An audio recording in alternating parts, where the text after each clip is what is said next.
closing countdown as we head toward the close. It's another one of those days. It feels like August, low volume, but stick around. The number that could change the tone for tomorrow is coming up as we get earnings from Cisco, and we'll hear exclusively from CEO John Chambers as we get underway with the second hour of the closing bell with Maria Bartiromo.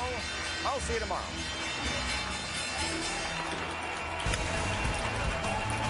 And it is 4 o'clock on Wall Street. McDonald's was removed, and Green Mountain up along on that good Starbucks news. The bells are ringing on Wall Street. Look at the enthusiasm. SuperStockJockey ringing the bell at the NASDAQ in honor of its new stock trading tournaments launching today. Woohoo! Got the cheerleaders out there, at least the blue T-shirts. But as we finish off, here we are, the Dow just drifting slightly lower, as you can see. But